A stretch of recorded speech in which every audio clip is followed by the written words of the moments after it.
Ambati silks Kanchipuram sari store now in Vijayawada. Exclusive pattu saris, salwars and lehengas. Sunrisers Hyderabad యువ opener Abhishek శర్మకు big shock తగిలింది. నిన్న మ్యాచ్ లో అద్భుత విజయాన్ని అందుకుంది సన్ రైజర్స్ టీం. మనందరికీ తెలిసిందే, కేకేఆర్ పైన 226 పరుగుల భారీ స్కోర్ ని చేసి openers Abhishek Sharma, Travis head మంచి ఆరంభాన్ని అందించడంతో భారీ టోటల్ ని సాధించిన తర్వాత ఆ యొక్క లక్ష్యాన్ని ఛేదించే క్రమంలో కేకేఆర్ ని కూడా బోల్తా కొట్టించింది ఎస్ఆర్ఎస్ టీం. అయితే ఈ నేపథ్యంలో రెండో మ్యాచ్లో ఫామ్లోకి వచ్చినటువంటి అభిషేక్ శర్మకి ఇప్పుడు భారీ షాక్ తగిలింది. ఐపీఎల్ నిర్వాహకులు అభిషేక్ శర్మకు జరిమానా విధించారు. కోల్కతా నైట్ రైడర్స్తో గురువారం ఈడెన్ గార్డెన్స్లో జరిగినటువంటి మ్యాచ్లో అభిషేక్ శర్మ అసభ్య పదజాలం వాడినందుకు అతనికి ఈ రకంగా జరిమానా విధించారు. మ్యాచ్లో 25% కోత విధించడంతో పాటుగా ఒక డిమెరిట్ పాయింట్ను కూడా జత చేశారు. ఐపీఎల్ ప్రవర్తన నియమాలలోని ఆర్టికల్ 2.3ను అభిషేక్ ఉల్లంఘించినట్లుగా మ్యాచ్ రిఫరీ నిర్ధారించారు. మైదానంలో ఆటగాళ్లు వాడేటువంటి అసభ్యకరమైనటువంటి లేదా అవమానకరమైనటువంటి భాష గనక అక్కడ ఉన్నట్లయితే, అది బయటికి తెలిసినట్లయితే స్టంప్స్లో మైక్స్ ఉంటాయి కాబట్టి దాని ద్వారా కానీ ఎంపైర్లకు కానీ వినపడ్డా కానీ ఇతర మార్గాలలో కానీ ప్రేక్షకులు వినిపించినా కూడా ఈ నిబంధన వర్తిస్తుంది.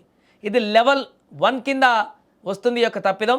సో అభిషేక్ తన తప్పును అంగీకరించి మ్యాచ్ రిఫరీ విధించినటువంటి శిక్షకు కట్టుబడి ఉన్నాడని కూడా ఐపీఎల్ తాజాగా ఒక ప్రకటనలో తెలిపింది.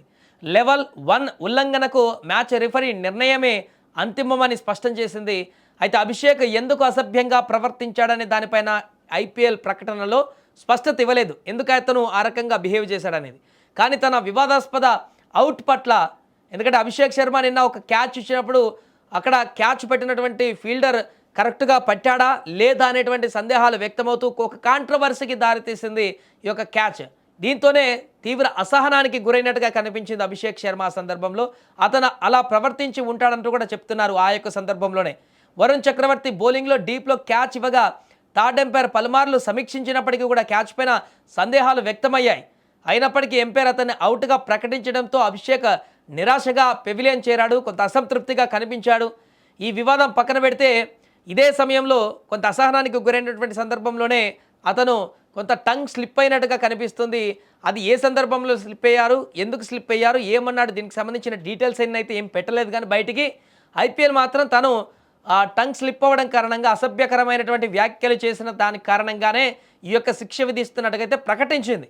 దానికి అభిషేక్ కూడా యాక్సెప్ట్ చేసి అవును నేను అన్నాను అనకుండా ఉండాల్సిందని చెప్పేసి తను కూడా యాక్సెప్ట్ చేయడంతో ఈ యొక్క శిక్షను ఖరారు చేస్తూ 25% మ్యాచ్ ఫీజులో కోత విధించడమే కాకుండా డిమెరిట్ పాయింట్ కూడా ఇవ్వడం జరిగింది.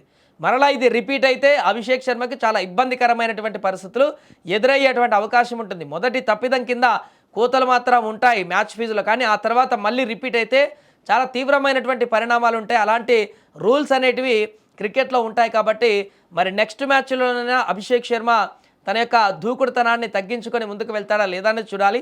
రైట్, మరొక వైపు ఈ విషయాన్ని పక్కన పెడితే మ్యాచ్లో అభిషేక్ శర్మ నిన్న అద్భుతంగా రాణించాడు. కేవలం 21 బంతుల్లోనే 4 4లు 4 సిక్సర్లతో 48 పరుగులు చేసి సన్ రైజర్స్ భారీ స్కోరుకు బాటలు కూడా వేశాడు. ఈ మ్యాచ్లో ఎస్ఆర్హెచ్ 226 పరుగులు చేసింది, మనందరికీ తెలిసిందే. లక్ష్య ఛేదనలో కేకేఆర్ 161 పరుగులే చేయగలిగింది. ఇక ఏప్రిల్ 5న సన్ రైజర్స్ తన తదుపరి మ్యాచ్లో లక్నో సూపర్ జైంట్స్తో తలపడబోతుంది. ఈ మ్యాచ్లో అభిషేక్ శర్మ ఎలా ప్రదర్శన చేస్తాడనేది చూడాలి.